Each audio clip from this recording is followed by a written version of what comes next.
নমস্কার বন্ধুরা, জয় মা কালী বেঙ্গলি চ্যানেলে আজকে আমি স্বাগত জানাচ্ছি। আজ আমরা এমন একটা বিষয় নিয়ে আলোচনা করব যা বহু বছর ধরে তান্ত্রিক লোকবিশ্বাসে প্রচলিত। বন চাঁড়াল গাছের শিকড়। অনেকেই এই শিকড়কে রহস্যময় বলে মনে করেন। কেউ বলেন এটি তান্ত্রিক সাধনায় ব্যবহৃত হতো, আবার কেউ এটিকে শুধু লোকবিশ্বাসের অংশ বলে মনে করে। শুরুতে একটি বিষয় পরিষ্কার করে বলি, এই ভিডিওতে যে বিষয়গুলো আলোচনা করা হবে সেগুলো মূলত তান্ত্রিক পরম্পরা, লোকবিশ্বাস এবং সাংস্কৃতিক ঐতিহ্যের অংশ। এগুলো বৈজ্ঞানিকভাবে প্রমাণিত নয়। তো বন্ধুরা, জানবো বন চাঁড়াল গাছের শিকড় কী।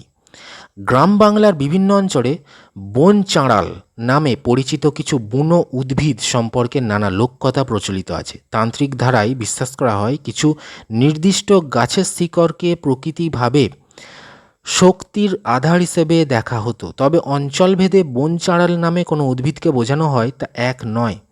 তন্ত্রে শিকড়ের প্রতীকী গুরুত্ব কী রয়েছে?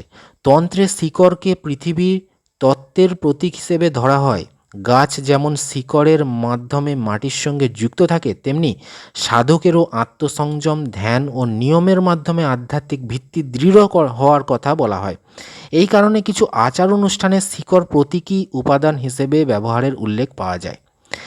লোকবিশ্বাসে বিভিন্ন অঞ্চলে বিশ্বাস করা হয় যে বন চাঁড়ালের শিকড় শুভ প্রতীক হিসেবে রাখা হলে মানসিক দৃঢ়তা, সাহস বা আত্মবিশ্বাস বৃদ্ধি পায়। তবে এগুলো লোকবিশ্বাসের মাত্র, এর পক্ষে নির্ভরযোগ্য বৈজ্ঞানিক প্রমাণ নেই। বন্ধুরা, এবার জানবো তান্ত্রিক সাধনার মূল কথা কী।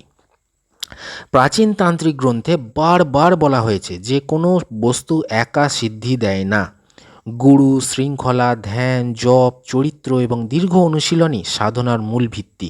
তাই শিকড়কে কখনোই স্বাধীন অলৌকিক শক্তির উৎস হিসেবে দেখা উচিত নয়।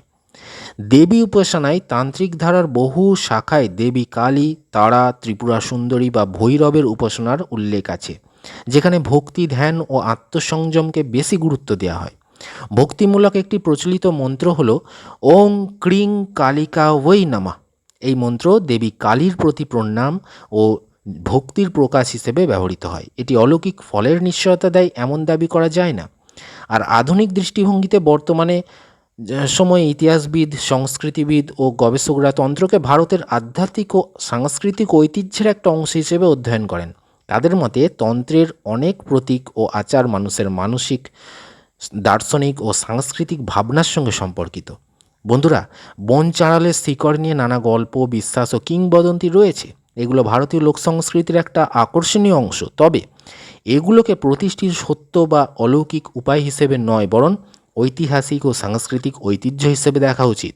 আপনারা যদি তন্ত্র, পুরাণ, লোকবিশ্বাস ও ভারতীয় সংস্কৃতি নিয়ে আরও তথ্যভিত্তিক ভিডিও পেতে চান, অবশ্যই আমাদের সঙ্গে থাকবেন, সাবস্ক্রাইব করবেন, লাইক করবেন আর বন্ধুদের সঙ্গে শেয়ার করবেন। ধন্যবাদ।